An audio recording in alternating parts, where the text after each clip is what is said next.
we're going to go over the application and application instructions for the program year 2022 Cdbg and ESG grants. These are two of the 3 grant programs that the city receives funding from each year from HUD. So we're talking about the funding that will be made available starting in October 1st of this year, which the city refers to as its 2022 program year. So it's actually a year behind the city's fiscal year. So we've got a brief PowerPoint presentation, kind of go over some of the highlights of the eligible uses of the 2 grants. And then we've got, for those of you in person, you've got a paper copy of the application. Those of you online will be able to receive or download this afternoon electronic copies of all of this. And Denise is sharing that PowerPoint, so we'll go ahead and start with that. So the 2 grants that we received or we're making available through this application process is the Community Development Block Grant Program. We found out just on Friday that the city will receive $1.9 million from HUD for the 2022 program year. Now, this is not how much is available for applications. The city takes some of this for administrative purposes to run the program, run the department. The city also uses it for city-run projects like lead abatement, housing program, as well as making improvements to public facilities, parks, sidewalk, that sort of stuff. So not necessarily all of this is available, but this is how much 1.9 that the city will receive. And then on the ESG or Emergency Solutions Grant, just under 170,000, and all but just a little bit of admin is available for outside agencies. So I'm going to go over each of these programs, the highlights of eligible uses, and then the instructions for how to apply for these funds. I'll point out if your agency is brand new to potentially applying for these 2 sources of funds, we're going to continue to reiterate through our presentation today that you can find out more information on these 2 grants, what's eligible, program examples, etc., rules and regulations on HUD's website called the HUD Exchange. And if you Google that, you can find pages specifically for each of these 2 programs, lots of resources, guides, manuals from the HUD regulations that, of course, the city has to abide by. Also want to point out, as I mentioned, that these funds are not even available to the city until October 1st, and then they're provided to outside agencies strictly on a reimbursement basis, meaning agencies have to apply for funds now. Then we'll sign a grant agreement with you if you're awarded for programs or expenditures to be incurred after October 1st through the next September 30th of 23. And then you have to seek reimbursement. So essentially, the simple way that works is at the end of the month, you've been running a program that's going to be supported by one of these 2 grants. At the end of the month, you submit an invoice or a request for reimbursement with supporting documentation like timesheets, proof of payroll, proof of expenditures, and then the city reimburses you. So just keep in mind that we're not even talking about these funds till October 1, plus the reimbursement. So these funds are really not going to hit anybody's account till, honestly, at least till December, best case. So just kind of if you're scoping out when can you actually have access to these funds considerably later in the year. Following this workshop this afternoon, at the bottom here, you see the Building and Housing Department's website. All of this information will be on the website, so you get a copy of the PowerPoint presentation, the actual application, which is a fillable PDF. And then there's also a scoring guide. For each question, you'll see momentarily that there's different points offered and different points based on the different answer options. And so you can sort of self-score your application and see how we're going to score the application. And that scoring rubric will be online this afternoon at this website. Next slide, please. So a little bit about each of the 2 programs. On the left-hand side, the Community Development Block Grant, or Cdbg. This is HUD's largest annual grant program. There was roughly $4 billion nationwide for these funds. As you saw, the city's get about $1.9 million for 2022. There's a wide range of eligible uses, and like I said, the city uses some of it to do park improvements, other community facility improvements, sidewalks, etc., some housing rehab programs, and of course, administration. Two eligible categories that the city is making funds available to outside agencies through this process are under the public facility improvement category and the public services category. So public facilities, from a CDBG perspective, the HUD looks at it as a public facility is either owned by the city or a nonprofit entity making that facility open to your clients, but generally speaking, your clients are anybody that's eligible in the community. So a public building open to the public and maintaining general normal business hours, right? So, and we're going to do questions at the end, sorry, if you don't mind. So public facilities, if you own your building and need to make physical improvements so that you can then offer CDBG eligible programming, then you can request funding for renovating your building. So for example, if you need to make restroom repairs so that they're ADA safe and adequate, etc., you could do that. We've had places in the past that redid kitchen facilities so that they could offer soup kitchens and food pantry type stuff. So physical improvements to your building, but you would have to own your building or have a minimum of a 50-year land lease. And that's not very common. So generally speaking, you got to own your building. Public services is the more common programming. There's a long list of eligible public services. So we won't try to get into all the eligible uses right now, but some examples are Meals on Wheels programs for disabled adults or shut-ins, youth programs, youth mentoring programs, summer camp, after school type programs, financial literacy, first-time homebuyer programs, those kind of programs for low to moderate income individuals here in Harrisburg. Again, I'll point you to the HUD Exchange where you can look up more details about the CDBG program and really read all about eligible uses under public facilities and public services. The intent of this workshop, unfortunately, is just to go over the actual application process. If you have questions about eligibility or thinking you might be eligible, might not, I'm going to share with you momentarily an email address where you can submit a question and staff can work with you ahead of the application. On the Emergency Solutions Grant Program, this is primarily for addressing homelessness here in the city. So those that are already experiencing homelessness or at risk of becoming homeless. These programs are very specific, and to receive these funds, it requires that your organization be participating in what's called the local homeless continuum of care, or COC. And so those agencies probably are aware of these and have been receiving these funds year over year, but nonetheless, if you're active in the COC, you could be eligible to apply for these funds. And again, these are strictly to address homelessness here in Harrisburg. So street outreach, finding and identifying those that may be experiencing homelessness, providing homeless shelters, rapid rehousing, taking someone from a shelter or from the street, getting them back into affordable rental property.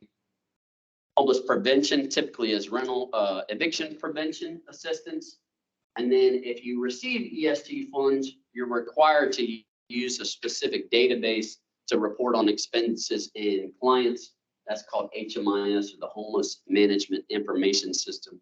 And so, of course, part of the funds have to go towards paying for the use of that online database subscription.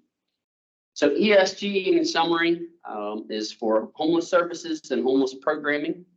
And then the CDBG programs were all public service or public facilities.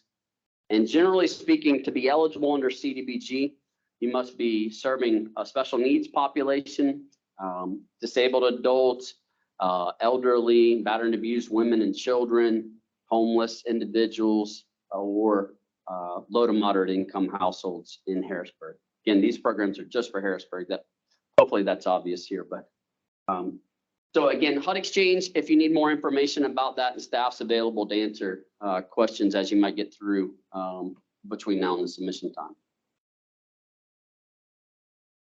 So eligible applicants are public agencies and nonprofits, again, providing services or facilities here in the city of Harrisburg. We're going to show you momentarily in the application checklist how you have to document you're in good standing with both the federal government, the state of Pennsylvania, and of course here in the city of Harrisburg. The minimum funding request, which is also the minimum grant award, is $20,000. There's a lot of reporting that's required here. There's a lot of record keeping. There's records retention requirements. They're going to require you to maintain these files for several years into the future. A lot of back and forth throughout this process between your agency and the city's, the Housing and Building Department. So to make it worthwhile for all involved, the minimum request and the minimum grant for each CDBG and ESG is going to be $20,000. You'll see in the scoring that it's out of 100 possible points. And so the minimum score is 75. So as long as you hit a 75, essentially what's going to happen is all the scores that meet that 75 are going to get ranked. Everybody's going to get $20,000 if we have that amount of money. And then we'll start back at the top with any additional funds past the $20,000 minimum. That's just sort of a waterfall. Everybody gets the minimum. And if there's still funds available, city starts back at the top.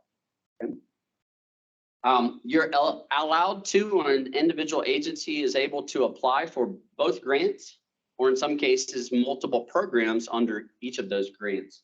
So for example, you could be applying for CDBG public facility dollars, but also ESG homeless prevention dollars, for example.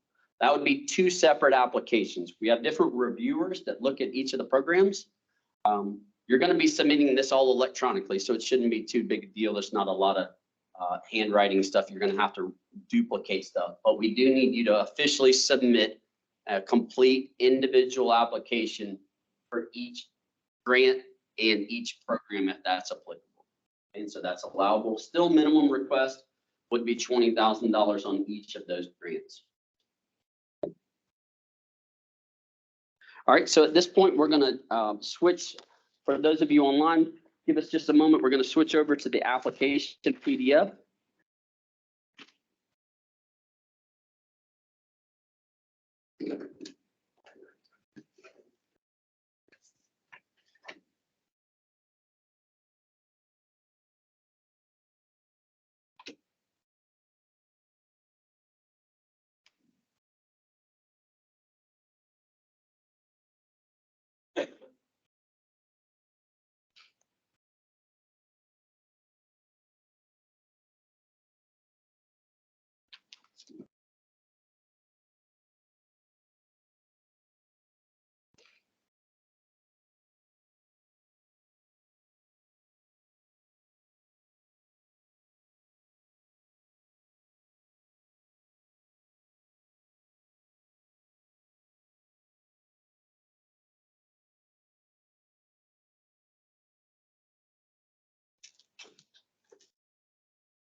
Bear with us just a second for those of you online.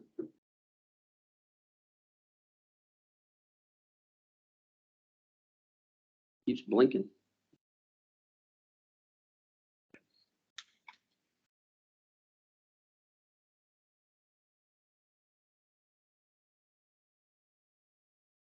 I think you want to stop presenting. Where you were at the top just a minute ago. You got to exit out of the PowerPoint.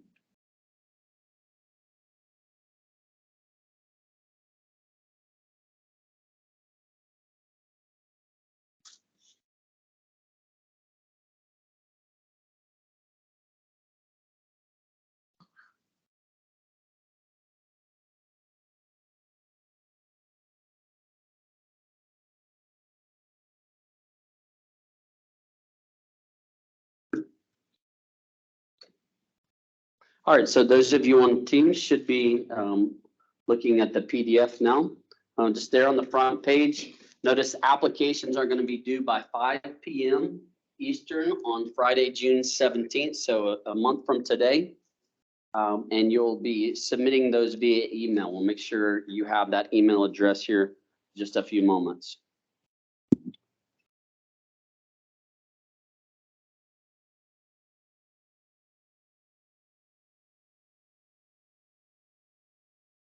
Yeah, we're pausing for those of you on Teams. Can you confirm you can see the PDF?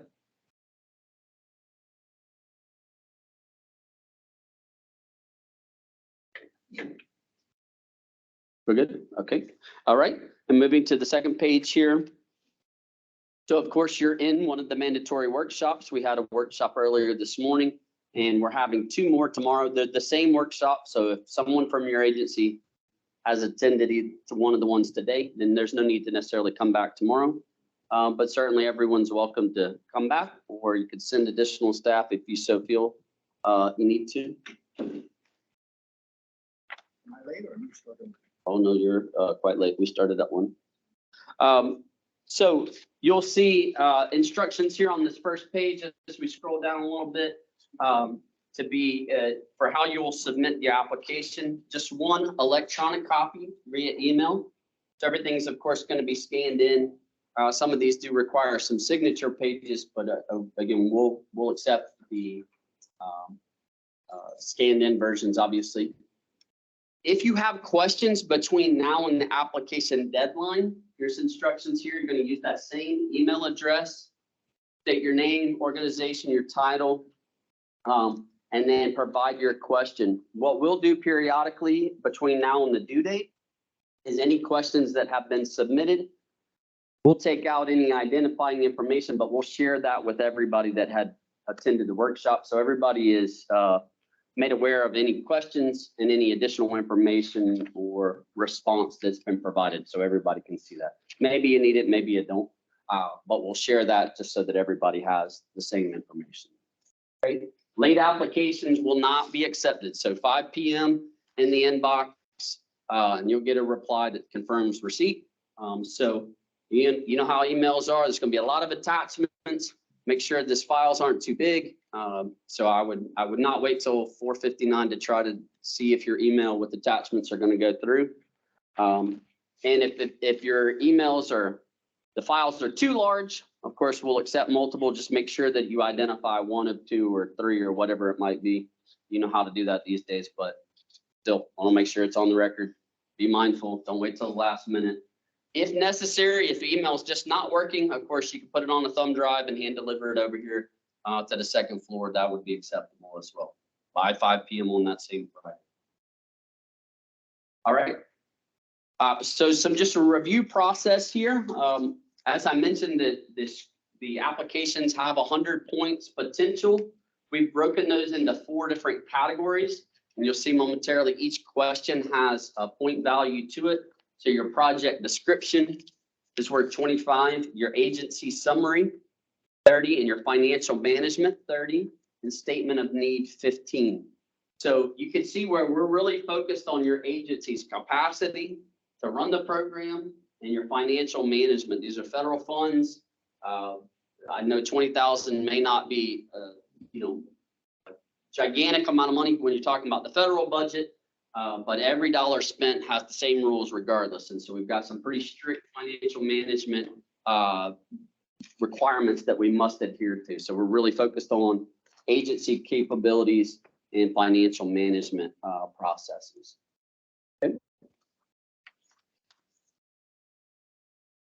This next page is the required document checklist. I'm going to just run through this. So your PDF, when you submit this application, whether it's 1 file or it's multiple, try to put them in this order for us. It'll help our reviewers.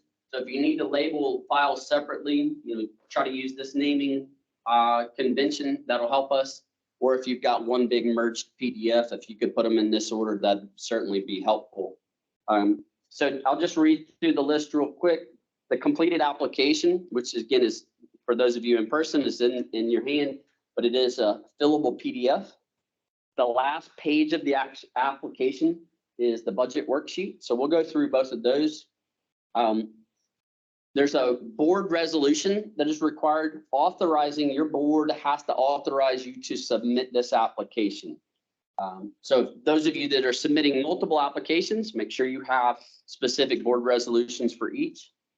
We've provided a template, pretty straightforward template for that resolution. You would just have it, obviously, the resolution actually passed and put it on your letterhead, but you not necessarily have to use our resolution template. I'll show you that in a few minutes, but the template's provided. So we do require a resolution. The point of that is twofold. One, we want all of your board members to acknowledge the conflict of interest items that we're gonna show you again in a minute. But also there's so many federal requirements and city requirements that come with these funds. Let's be blunt, there's a lot of strings attached to these federal dollars. We want you and your board to be fully aware of what you're signing up for when you're applying for these federal funds. So twofold there. You need an org chart with your employee names and titles, current staff names, and those that'll be directly associated with the program. We need job descriptions and resumes, pretty simple stuff, standard stuff. List of all your board members, and then the conflict of interest form. So I'll say this again in a minute, but conflict of interest form that we have must be signed by all board members, all executive staff, and all program staff involved in the program or programs you're applying for. All board members, all executive staff, and all program staff. Okay. Then down to your financials. We need a year-to-date financial statement. So different organizations have different fiscal years. We understand that. So year-to-date on your current fiscal year, and then the finals from your last completed fiscal year. Hopefully by now it has been audited. If you do not have an audit, the next best thing would be reviewed financial statements. If you don't have reviewed financial statements, the next best thing is the financial report that you provided to your board. And if you have none of the three of those, you've got a problem. Okay. Most recent organizational bylaws. So if they've been updated, make sure you have recorded those. Certificate of nonprofit status. That's your IRS determination letter. That's probably years old. The articles of incorporation. That's here with the state. And then for those of you applying for ESG funds, as I mentioned, you have to be involved in the COC. Here in Harrisburg, we call that the Capital Area Council Coalition on Homelessness, so CASH, and you have to have an endorsement letter from them. I'll show you the items that need to be endorsed for that ESG. So if you're only applying for Cdbg, that would not be applicable. You need proof of current general liability insurance. And before you execute an agreement with the city, you would likely provide an updated certificate of insurance listing the city as an additional insured. We won't need that till October. So just show us that you have current liability coverage for your organization. The next item, and forgive me, I'm not familiar with all of you in the room or those of you on Teams, so I'm going to speak as if on this item particularly that no one knows this. But before you can receive federal funds, either as a contractor like I am, or a potential grantee or subrecipient like you would be, we all must register on the website sam.gov. And this is a federal government website that is managed by the Treasury Department, and this is where they identify and potentially, hopefully this doesn't apply to anyone, but if you had been debarred from participating in federal programming or any past issues, then it would be you would be identified as being debarred or excluded from participating in HUD programming. SAM.gov, for those of you that are not registered, is absolutely free. When you Google SAM.gov, make sure you're actually going to the SAM.gov website. There are a million companies out there that will want to charge you a fee to help you register. It is free. It is pretty simple. I won't say it's absolutely. It's a federal website for crying out loud. So it's a little, you got to read through some stuff. But I just want to say another time, it is absolutely free. For those of you that have been registered, you probably have received all kinds of spam emails trying to get you, offer you assistance in recertifying the next year. So if you're not already registered or your organization is not registered with sam.gov, I would encourage you to start that process today. It's usually pretty quick, but don't wait till the last minute. So if you're not registered or you're not sure if you're registered, another thing is now you have to have a login to sam.gov. So if somebody in your organization had that login and now they're gone, it might take you a minute to get that login assigned to somebody else. So be mindful of that. But what we're going to look for on the sam.gov, what we're asking for here is the attachment, is there's an ability on that website to search for an entity. So you'll search for your own organization, and my company is called Civitas. So I searched for Civitas, and then I clicked the little link in the listing. Pretty self-explanatory. And then on that main page right there, it'll show my organization, my address, and there'll be a little term called active exclusions. Active exclusions. And hopefully beside yours, it says none, meaning I am not excluded from participating in any program. Same as I am not debarred. We need to see that from you. Your organization, active registration, active exclusions, none.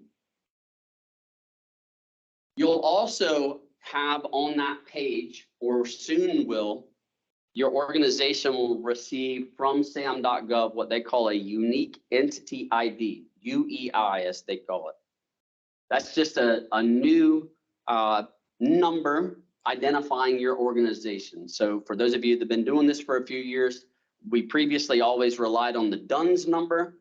Then they had this cage number as well. They're transitioning to only using this UEI function.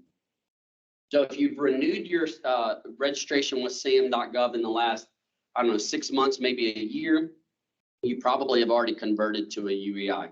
So we need, and that'll be on that same screen, okay? If you're registering for the first time right now, probably won't have that UEI right away, but we still need to see that you're have started that process, and certainly before the city can execute an agreement with you. We have several months yet, obviously before October, we would definitely need to follow up on that. So there's a little bit of grace here if you're a new organization or have never done this, but please get it started. And before we can execute an agreement, this has got to be here. We got to prove that nobody's just debarred. Okay. And then lastly, those of you that have obviously you've registered or in attendance, we're going to make sure you have staff will send you a certificate for your organization confirming that at least one person attended the workshop. And so you'll just include that in the back. Okay. Right, on to the actual application itself. So first couple pages, pretty straightforward. Entity information, your organization's name, address, contact points. Here's that UEI number. You'll also still have your federal ID. That's your tax ID for IRS purposes. So we still need those. And you may or may not still have a cage code. So if you have a cage code, that's when, if you're newly registering with sam.gov, you may not get that cage. So, and then pretty straightforward information here in the primary contact for the application, and then your executive director or president, whatever, however you title that individual. The questions in the actual application itself. So the first part is your project description. I'm not going to read every question to you here. I'm just going to kind of highlight, but I would encourage you to think about who's going to review your applications. Okay. Number one, I'm going to review all the applications. I live in Charleston, South Carolina. I've been working for the city for about 6 years, but I don't see any familiar faces in the room. Forgive me if we've met before, but I know some of your organizations just from tangentially reviewing them for some reason for the city. But I'm going to be a reviewer. I don't know any of your programs intimately. I don't know your neighborhoods you work in necessarily. I mean, I'm familiar with the city and the city demographics, etc. But think of it as you're writing to some dude in South Carolina that doesn't know much about you, your staff, or the programs you're proposing. If you write your narratives in that format, you're going to explain it in an idiot-proof manner, if you will, right? So that's going to give you the best opportunity. If you assume, oh, Denise knows our organization really well, so I don't need to put much here. Denise is going to review them, but there's other people that are scoring, and then we average all those scores for the final. You want to make sure I that know nothing about you am able to give you the most points. Okay, so think of it all of these that way. Again, I'm not necessarily going to read every question to you. Pretty straightforward stuff here. Again, fillable text boxes. You can see with each question what they're worth. There are a few questions that are Cdbg or ESG only. So just make sure you're filling out the ones that are appropriate. For those of you doing public services, you can see a little here on Cdbg, our special needs populations, and this is as defined by the Cdbg regulations. Homeless or those at risk of becoming homeless, victims of domestic abuse, and special needs, elderly, disabled adults, and illiterate adults. So if you're serving one of those categories, that's what I'm continue to say, special needs. And then at a minimum, Cdbg programs have to serve low to moderate income individuals or households, of course, here in Harrisburg. Okay? So you're identifying, and these are not for points. This is just identifying who you're serving. Okay? On this Cdbg, just for those of you that are maybe new to the Cdbg program, you will have to document throughout the process to receive that reimbursement. For example, if you say you're going to have a domestic violence program, so your clientele is victims of abuse. When you submit for reimbursement, you're going to have to provide the city documentation of the clients you serve.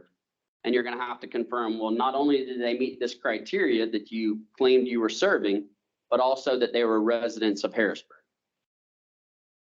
If you go down to just the low moderate income individuals or households, the program has to primarily benefit low to moderate income households from the city of Harrisburg.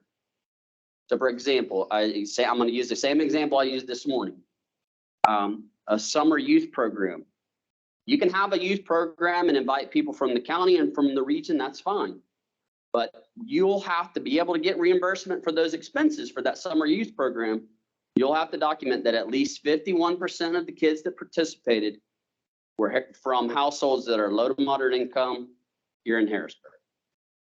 And so a couple of years ago, we had a program, the summer youth program. It was awarded funding. And when they went to submit their request for reimbursement, turned out that there was like 20% of the kids that participated were from Harrisburg. It turned out that that program was not eligible, and therefore the reimbursement was not eligible. Okay, so you're selecting one of these options here. This is what you'll have to be tracking. And staff will work with you to make sure you have, understand what reports have to be filled out and that sort of thing, what to track. We're going to do questions after that. No worries. So just be mindful of that. If you select an answer here, that's going to set up your reporting in your contract with the city. On the ESG program, again, there was some threshold criteria, as I mentioned in the introduction on ESG. So you have to be either currently or willing to use HMIS, participating in the continuum of care coordinated entry, active member of the COC, have a housing first policy, and then, as mentioned, you must have that endorsement from CAS. So those are threshold criteria you saw in red there for that ESG program. Okay. Then you get towards your project description, some more narratives here, and then your agency summary. Again, you want to highlight here to someone that doesn't know your staff, doesn't know your organization's history, your agency's capacity. So this in the financial management section make up 60 points out, and you need 75. So these are the two big sections that are going to get you towards meeting that 75% threshold. So you several questions here. Make sure you're addressing each of the prompts in the agency summary, and make it relevant to the program you're seeking funding for. So we've had in the past people describe all their history doing all kinds of different program management, none of it's got to do with grants, or none of it's got to do with social programs, etc. Need your experience relative to managing these grant programs. More questions here about your agency summary, your staffing capacity, again, relevant experience with program management and your history, staff dedicated to the program. And then in question 12, the next narrative prompt, a detailed project management plan. So we want to understand how you're running this program. Who's in charge? What staff are assigned? Whose duties are what? How is this program going to be facilitated?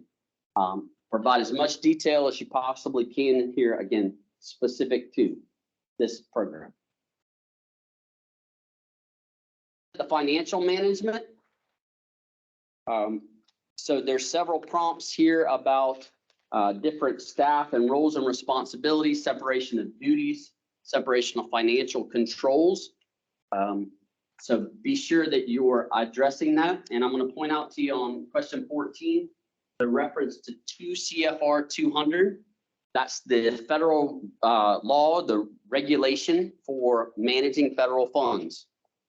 So whoever your CFO is, or your bookkeeper, your accountant, whoever that is that's in charge of managing your organization's funding, best be real familiar with all the requirements of 2 CFR 200.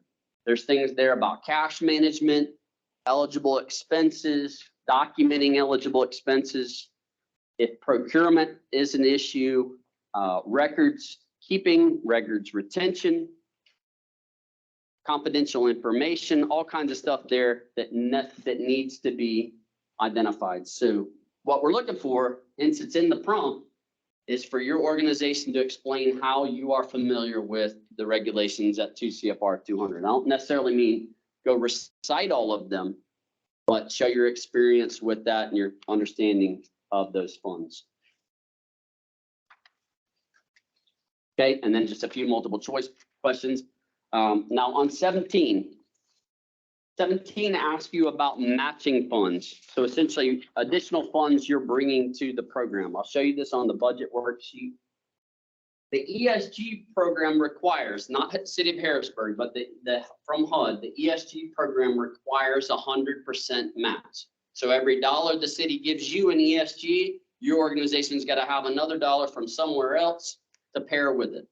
So at best, if you ask for $20,000 in ESG funds, you've got to have another $20,000 of some other fund to go for this program.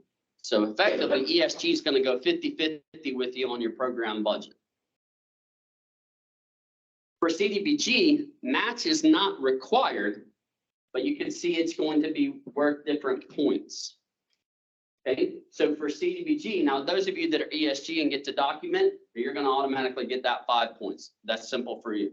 On Cdbg, for every dollar you bring to, in addition to the city's Cdbg investment, you get more points. And obviously 25% or more is that maximum of 5 points. Okay, again, ESG 50-50. Or 100% match is required, so you're just going to automatically default. You get 5 points there on that question. This next one is really important here. Describe internal controls and separation of duties as it relates to financial management.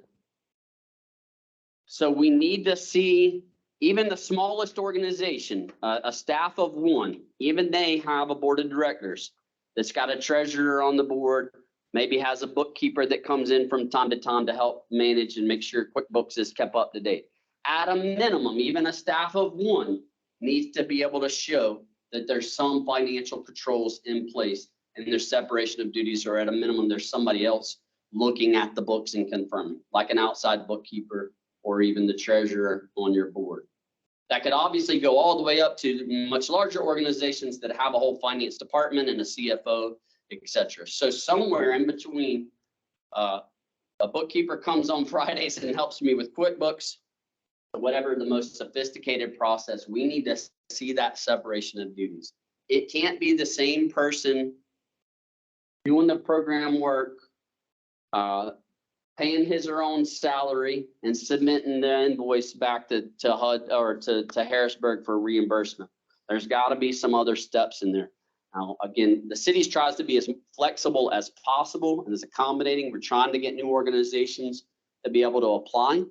So if you're not positive that you can kind of meet these requirements, shoot an email, explain your situation, and we'll try to tell you what you need to get in place before you can receive these funds at a minimum. Okay, so really important here on all this financial management stuff. Okay.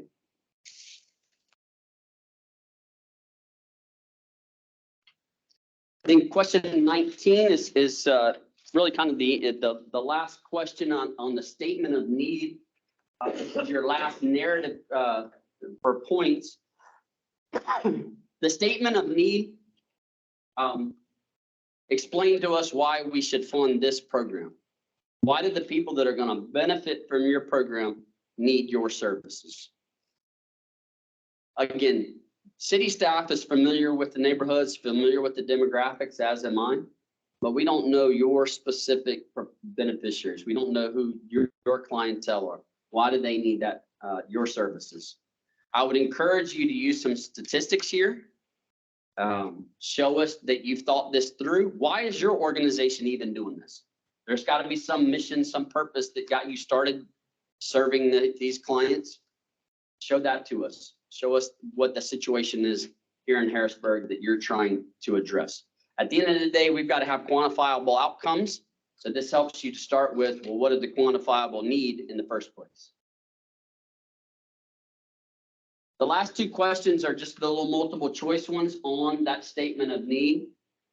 From the city's 5-year HUD plan called our consolidated plan, addressing homelessness is the top priority, of course, for the city of Harrisburg. When you're using Cdbg funds, if your target population is homeless, you're going to receive more points. And then down towards, at a minimum, as I said earlier, you have to serve low to moderate income individuals and families here in Harrisburg.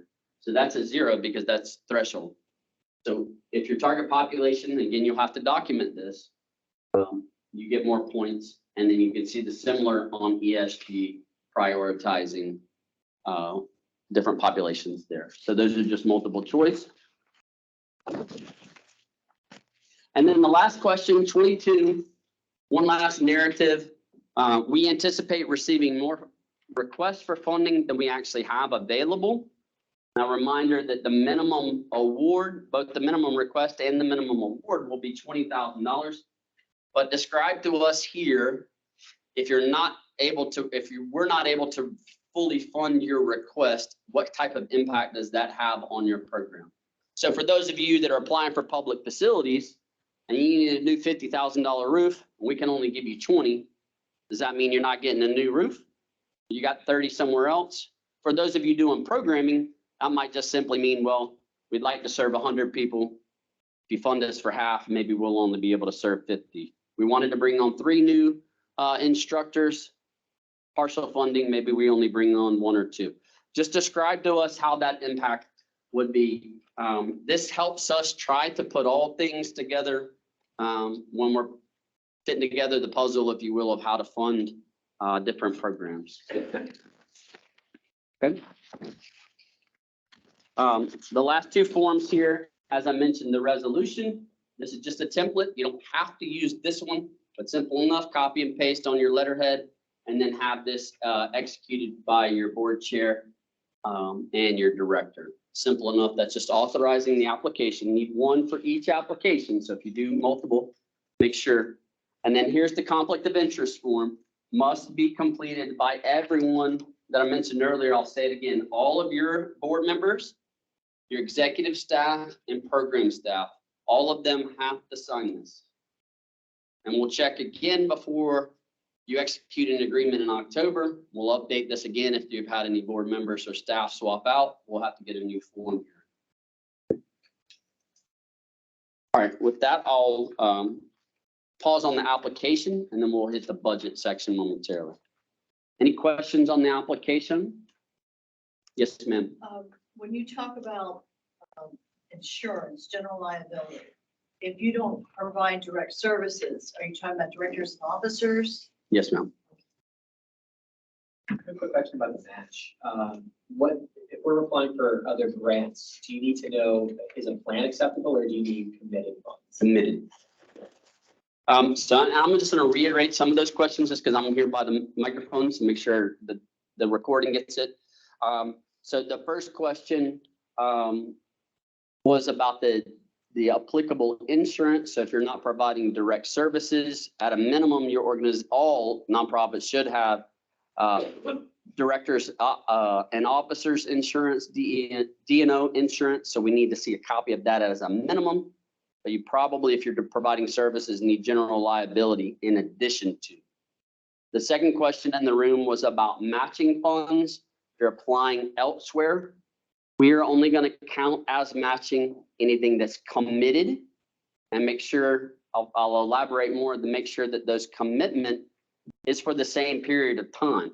If that grant is something you're using now and it's going to expire on September 30th, well, that's not matching funds for the next year. Now I understand this is 6 months out and some of the other grants may be further out. That's fine. You can discuss that you're going to have those. You just won't get points for those matches if they're not committed. So we understand these cycles don't all match up neatly. That's understandable. That's why on the CDBG side, it's not an absolute requirement. All right. Okay. 1 second. Were there questions on TV? No? Yes, ma'am. So on the required document checklist, you say most recent certified audit. I got that part. It also goes on to say management letter and agency response. Can you speak to those? Yeah, so if you have an audit, and we're not absolutely requiring an audit, that's best practice, absolutely. But we understand audits are expensive. Newer organizations, smaller organizations don't necessarily have requirements. If you haven't received certain amount of federal funding, you may not be required to have an audit. That's an expensive undertaking. If you're not required, you may not want to. Cdbg doesn't officially, nor does ESG, require an audit. Okay, so we're not requiring that, but that's certainly best practice. So if you got your audit, that's what we want to see. If your auditor issued what's called a management letter, that's effectively their letter that they include as part of the cover page of your audit that says that you had an issue or potentially worse, a finding. So this agency does not have proper controls in place when it comes to managing funds XYZ, and they explain it. If that's the case, if you've had that, then that's a finding that we can't get past either, because your auditor said you're not managing your funds right. So you would have to have an agency response to the management letter saying, okay, well, we've hired a new CFO, we've hired a new accountant, whatever it is, however you have addressed the finding. Now, hopefully, no issues, you just have the letter, the audit with the cover letter, you're good. That's 99 times out of 100, that's what we see. So hopefully that's your case. But if you had a management letter, that's not a deal breaker necessarily. But if you had a management letter, we must see your agency official response. Okay. And like I said, if you don't have an audit, then reviewed financial statements is the next best thing. Okay. So an audit, I think everybody understands, you get a third-party accountant auditing firm. They come and look at your books. They question your books. I think we all understand what an audit is. Reviewed financial statements can just be by a CPA. You print off your year-end books from QuickBooks even, and they review them and say, well, this all structured properly. The math is done properly, etc. The account codes are appropriate, but it's not an audit. So they're not looking at your policy and procedures at that point. That's the next best thing. The third best thing, which is not a best thing, but the third acceptable thing, is at a minimum showing us the year-end financial statement that was presented officially to your board at your, whatever appropriate board meeting, at a minimum. And if you don't have quality, I mean, if the only thing you send to us is your 990 from last year, the one page 990, that's not really going to cut it. Yes, ma'am. Can you discuss eligible or ineligible sources of match? Yeah, go ahead. Do you have an example of one you wanted to? Okay, Okay, you applied for You want to go to the budget? ESG monies from the city, you applied for ESG monies from the county. So on ESG, for that, matching funds can't be the same federal source from a different jurisdiction. So that would not work as match for ESG. ESG from county or state would not match ESG from the city And the same from HUD. for CDBG. No, if you get HUD monies from ESG, which doesn't have much. The COC funds. No, those match needs to be from a non-federal source is the typical straightforward answer. So you couldn't have a CDBG match an ESG. No, ma'am. That's a good example. You can't ask for CDBG, get a grant from CDBG and then go match your ESG. Because, well, number one, they wouldn't be committed, right? So they wouldn't get counted. But for ESG, you would have to document. So that doesn't work. That's a good example. So I'll segue to the budget just real quick, and then I'm happy to answer additional questions. But this is the last page of the application itself.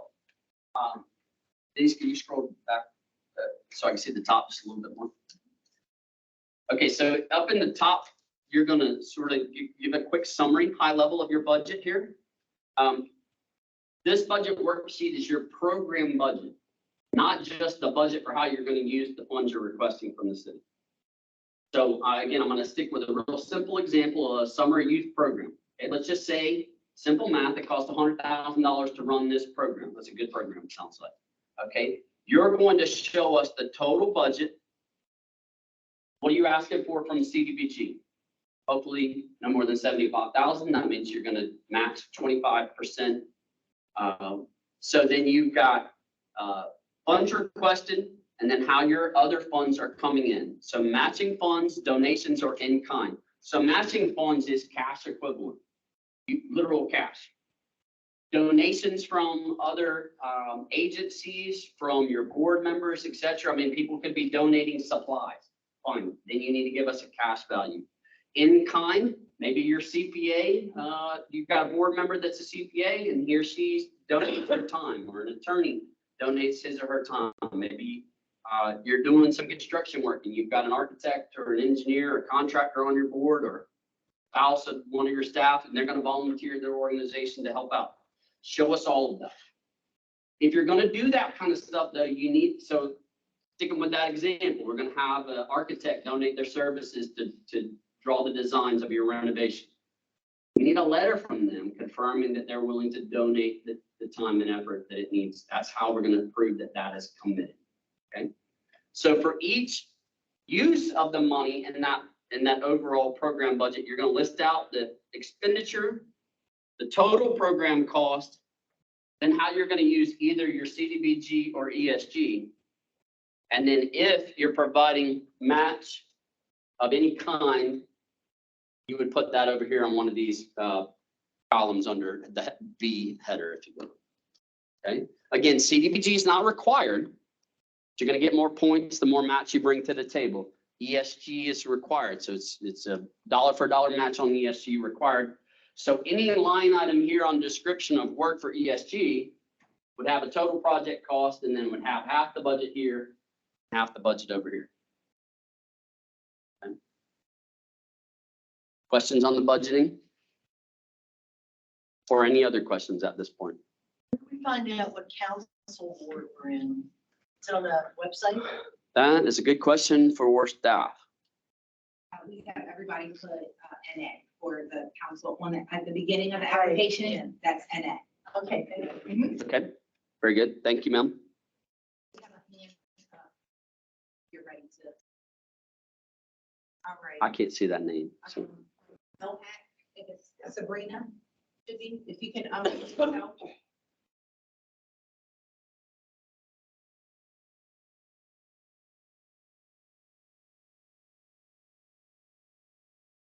Sabrina, if you're there online, if you'll unmute yourself and ask your question.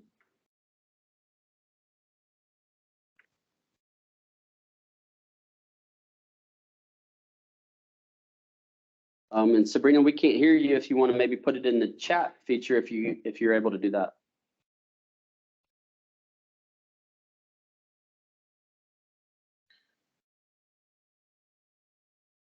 cell number she can call? No, I don't.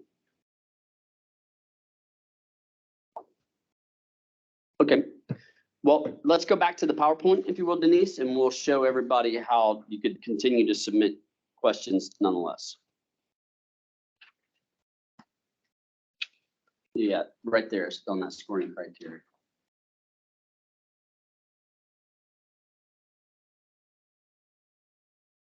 Okay, so just a quick summary again. Here's your points breakdown. A minimum score of 75 is required. Online this afternoon, you'll find a PDF of a self-scoring. It'll summarize all the questions on all the answer prompts with the various point values. So as you go through, you can fill out your own score to the best of your ability, right? And then see where you might stack up on that 75. A lot of those are obviously narratives. So the more objective criteria or more objective type responses you can include in those narratives, the easier it is for our team to give you those full points on those narratives. And then there was the application checklist. Here's the matching funds summary again. Again, anytime you're committing matching funds, you got to be able to track them, verify them, and show those throughout the use, right? So if you're matching 50-50 and you submit an invoice in November for your October expenses, you're going to show us your October expenses and you're going to get reimbursed for half of them. So you have to be able to show that you've got those funds available and you'll be tracking those throughout. Okay.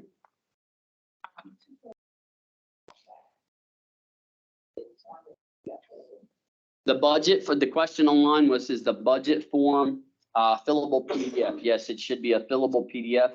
Now, because it's a PDF, I'm not sure that there are formulas built in like in Excel. So you know, make sure the math adds up at the bottom of each of the columns. But yeah, it should be fillable. Okay. All right, keep going. Conflict of interest, just reiterating, I've said it a couple of times. Again, because everything's being submitted electronically this year, we'll accept scanned copies. In the past, we wanted originals for all of those, but we will take scanned copies. Does the city accept e-signature?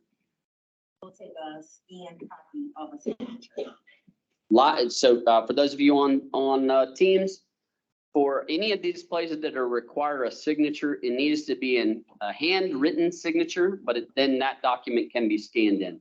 No electronic alternative signatures, if you will.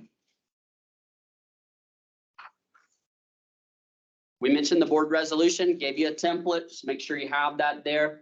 On a previous slide, there was a statement that indicated any of your matching funds needed to also be confirmed by your board that we agree to commit these matching funds.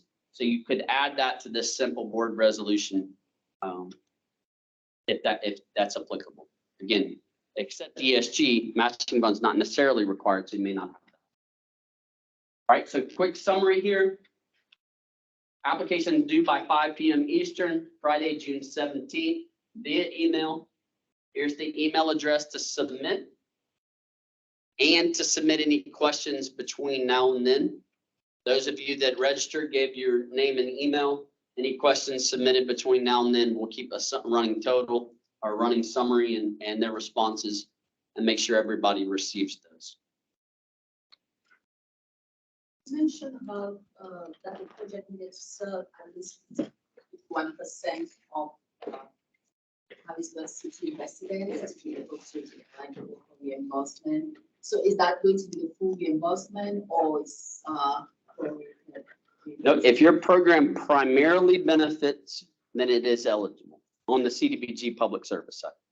So the question was, for those of you that maybe didn't hear, the CDBG public service and public facility must be able to document the primary beneficiaries are at least 51% LMI, low to moderate income, or special needs residents of Harrisburg. So that's not to say that you could only be reimbursed 51% of the expenses, but that's a minimum to get you any funding. So if you submit a request for reimbursement and are not able to document that level of beneficiary, then it's not going to be eligible until you can get there. You just need to be mindful of how that, and everybody runs programs in different ways, I understand, so it's not a sort of one size fits all. But if there's a program that's regional and you submit it in November for your October reimbursement, and now all your staff have been out in the county running programs, that's going to be hard to show that Harrisburg residents benefited. Now, by the end of the year, maybe you had 2 workshops out in the county and now you have 10 in the city the rest of the year. Fine. Well, it's probably those 10 in the city that you're going to be able to document those beneficiaries. And that's a real basic crude answer, but you'll have to be able to document that to get reimbursement each time you go through. Yes, sir. Question on that also. What if it's not permanent housing? What if it's mobile? What do you give me an example of what do you mean by mobile housing? I have a mobile barbershop. Okay. And I go around and do events for the homeless and other agencies and kids and all. Right. So you would have to document your expenses relative to serving low to moderate income or homeless individuals here in Harrisburg. So if you could track your expenses for a 5-hour event here in a city park or something, then that would be eligible. If you're out in the county doing a similar event, that's probably going to be hard to document that most of the people were city residents. So I'm not saying there's no way you could do a program out in the county. Certainly you could have an event that you invite people to come to. That's allowable. But Mostly in the city because this is where it's most affected by. right. You know what I mean? I know outside the county, a lot of them been affected by the homeless and everything else. But people can't get haircuts or get their vitamin and advice, knowledge that they need for the kids, you know, need to stop at the bottoms. Sure. So I work mainly in the city. Sure. So then that would, you're going to have to be able to document the people that participated in your program in some form or another. And that's also good for reimbursement also. Right. So for new agencies, if you've never been funded with the city before you get started and you start incurring expenses that you think you're going to get reimbursed for, the ladies in the back here will work with each agency. You'll get the contract to begin with. You'll get the blank reports that you'll have to submit, what they call the beneficiary reports. You'll get the reimbursement template. You'll get all that kind of stuff before you get started. And so if either side doesn't feel like you're going to be able to provide, yeah, he's moving away now. Should I? We best got it. So, you need to think through how you run your programs currently, and in these responses, identify how you're going to be able to gather the necessary information to document both your expenses, but also your beneficiaries. From HUD's perspective, they're equally as important, documenting both the expense was something that's eligible and the people that benefit from that expense are eligible. So it's not like one is better than, they're equally important. So obviously it's pretty simple to keep up with your expenses.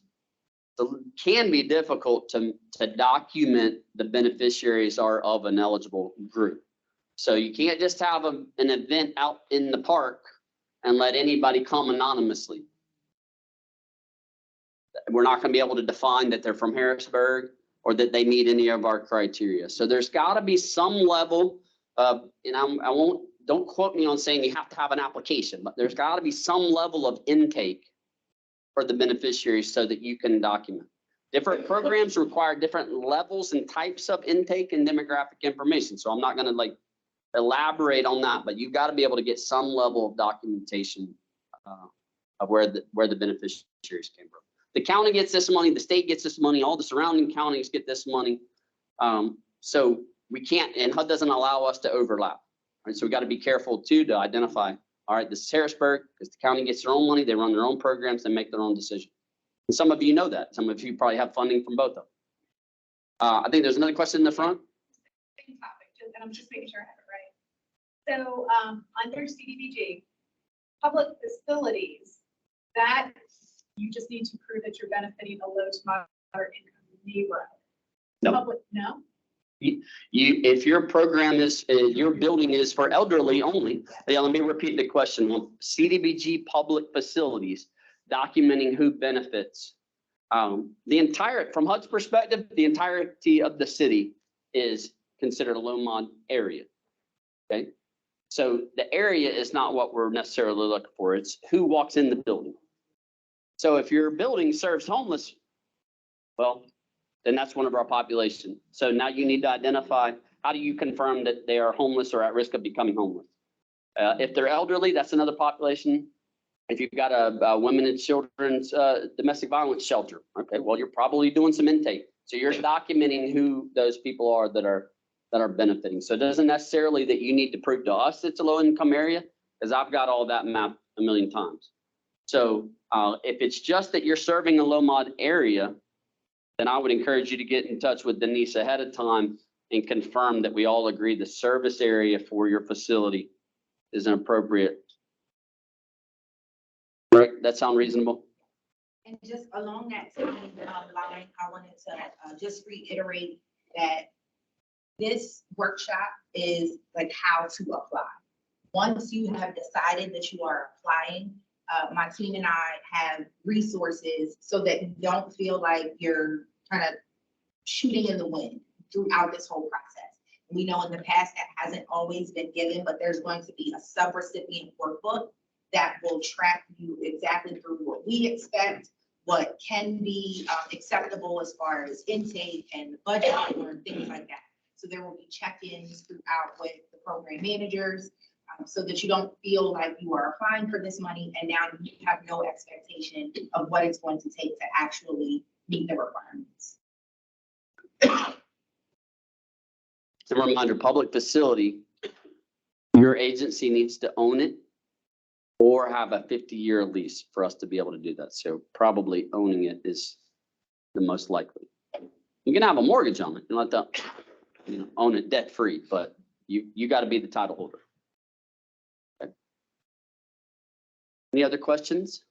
Yes, ma'am. Does the city monitor successful recipients? I mean, like, not just the monthly submission of reports, but like, is there a monitoring visit? Yeah, absolutely. The city does multiple monitoring. So the city, as part of your process of submitting all your application, all that supporting documentation, we start our monitoring checklist from HUD's perspective. So we're confirming your eligibility, the eligibility of the program, your financial management, your staffing capacity, your bylaws, all that stuff.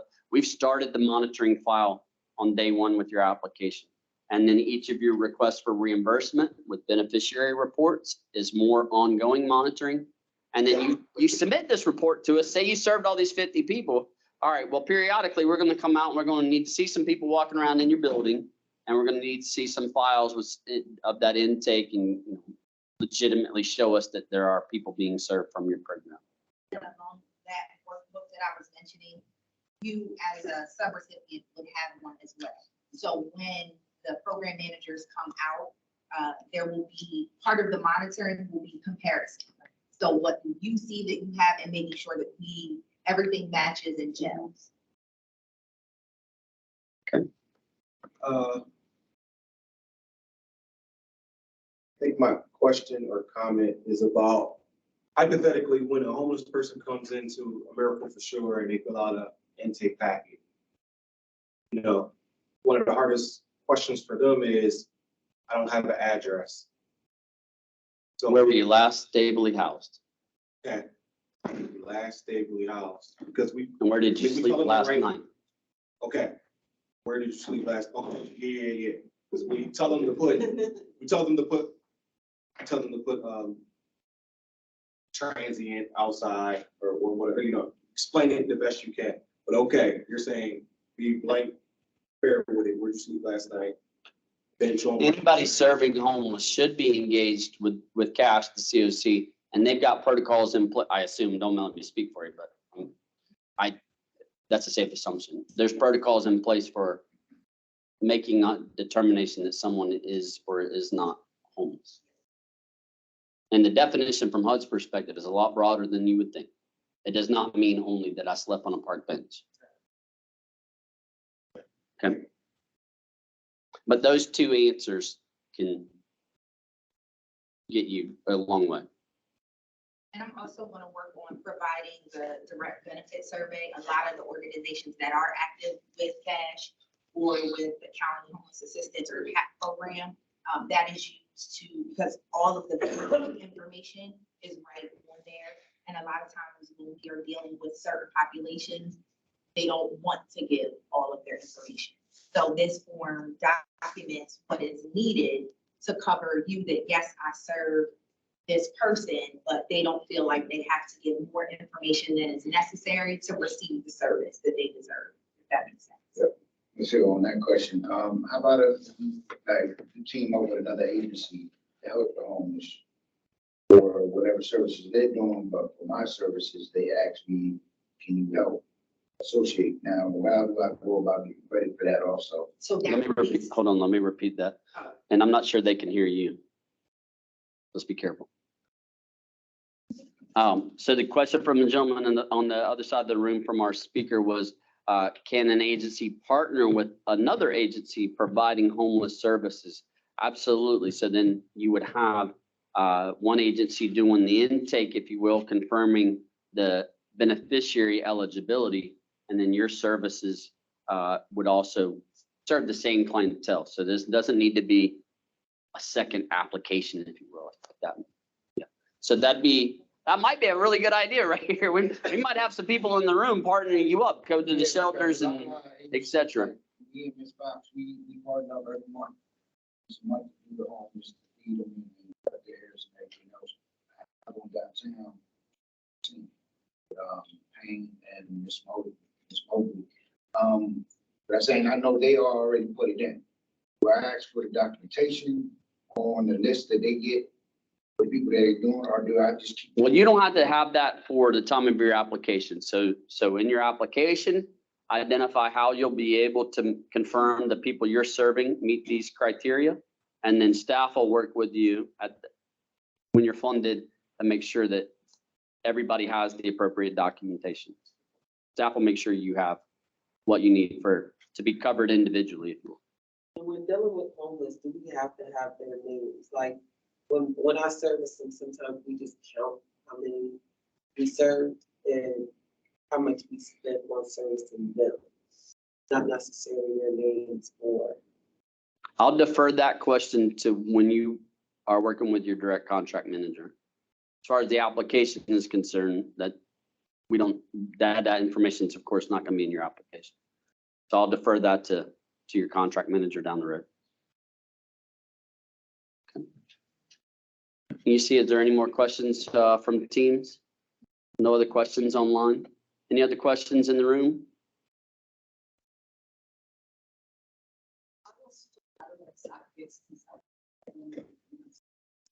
That the non-profit or the entity that's applying for the grants must be in the city of Harrisburg, or like must have an address or something. No, you do not have, the organization does not have to physically be located here in the city limits, but you're going to have to be able to document your beneficiaries are from here. So no, it's not necessary that you have a city of Harrisburg address necessarily. Okay. All right. So again, the material should be available on the department website this afternoon. The PowerPoint presentation will be there for your review. The PDF application that you've got printed for those of you in person, as well as what we're calling the scoring rubric, but the self-scoring guide is all there. The PowerPoint has those email addresses, the submission deadline, but that'll also be on the website. So I encourage you, sam.gov, if you're not registered, read through this application closer and start submitting your questions this week. So there's plenty of time for response and for you to make adjustments as necessary. Thank you all for attending and have a good afternoon.